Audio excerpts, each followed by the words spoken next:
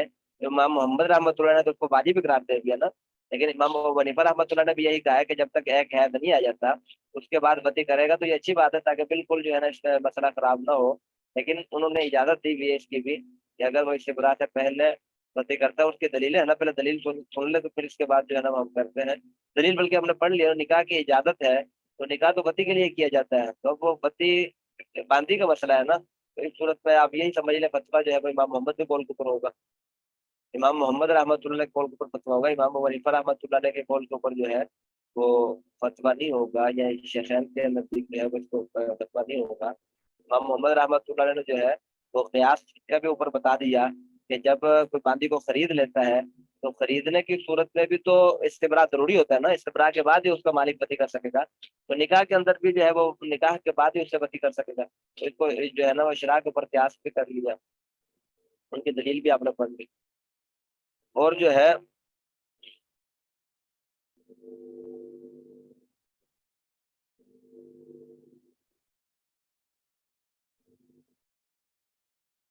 دوسرا مسئلہ یہاں اسی عبارت میں یہ بیان کیا گیا ہے کہ اگر کسی شخص نے ایک عورت کو زنا کرتے ہوئے دیکھ لیا پھر اس سے نکاح کر لیا، تو اب یہاں جو ہے وہ شیخین کے نزدیک جو ہے اس صورت میں بھی وہی مسئلہ ہے کہ استبراء سے پہلے شوہر کے لیے وتی کرنا جائز ہے۔ کسی مرد نے کسی عورت کو زنا کرتے ہوئے دیکھ لیا، پھر اس کے ساتھ دانیہ عورت کا نکاح کر لیا، تو یہ آپ نے پیچھے پڑھ لیا تھا کہ دانیہ عورت کے ساتھ نکاح کرنا جائز ہوتا ہے، تو امام محمد رحمۃ اللہ علیہ کے نزدیک بھی وہی مسئلہ ہے کہ ایک حید جب تک نہیں گزرے گا اس وقت تک اس سے نکاح کرنا جائے، اس سے وتی کرنا جائے، نکاح کرنا تو جائز ہے سب کے نزدیک، لیکن مسئلہ آ جاتا ہے سارا وتی کے اوپر۔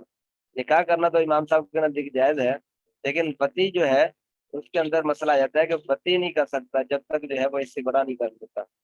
امام محمد رحمۃ اللہ امام صاحب کے نزدیک وہی مسئلہ جو پیچھے مسئلہ ہے، تو بہرحال جو ہے نا وہ امام محمد رحمۃ اللہ علیہ کا مسئلہ جو ہے وہ زیادہ مضبوط لگ رہا ہے مجھے بھی، اور کیونکہ امام صاحب نے بھی ان کے مسلک کو اس صورت میں کہہ دیا کہ اچھی بات ہے، امام صاحب نے بھی پسند اس کو کیا ہے کہ اس سے برات ہو، اس لیے امام محمد کا مسلک مضبوط ہوگا، اور آپ حضرات کی بھی سب کی رائے یہی ہے، تو ہم جو ہے نا وہ دوسرے مسلک کو ہی عمل اس کو ہی لیتے ہیں۔ اور یہ استبراء جو ہے وہ ایک حیض سے ہوگا، یہ 2 یا 3 حیضوں سے نہیں ہوگا، ایک حیض سے استبراء ہوگا، ایک حیض آ جائے گا تو فوراً جو ہے وہ اس کا نکاح جو ہے وہ درست ہے۔ اب اگلی عبارت کے اندر آپ کا وقت پورا ہو گیا ہے، اگلی عبارت کے اندر جو ہے وہ نکاح متع کے متعلق جو ہے یہ مسائل بیان کیے گئے ہیں، نکاح موقت اور نکاح متع، اور اسی طرح جو ہے یہ 2 نکاح جو ہے ان کے متعلق جو ہے وہ مسائل کو بیان کیا گیا ہے، تو یہ تھوڑا تفصیل طلب بھی ہے، تو یہاں سے انشاءاللہ ہم تفصیل کے ساتھ جو ہے وہ کل پڑھیں گے کہ نکاح موقت اور نکاح متع کے متعلق جو ہے وہ کیا احکامات ہیں۔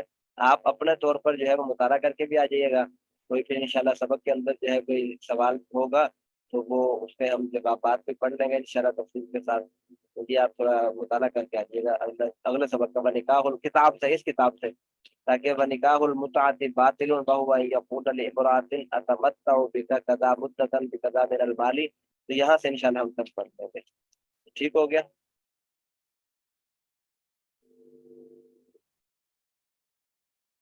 ہاں جی آواز آ رہی ہے نا؟ ٹھیک ہو گیا، کافی ہے۔ استاد جی اگلے اساتذہ کی کلاس ہے؟ اگلے اساتذہ دیکھنے کلاس میں بھی آئے کہ نہیں آئے دیکھیں بھی۔ آپ تو کہہ رہے تھے کہ آج آپ کی موجیں ہیں۔ ہاں مجھے ہیں، اشرف صاحب آئے نہیں تھے تو ابھی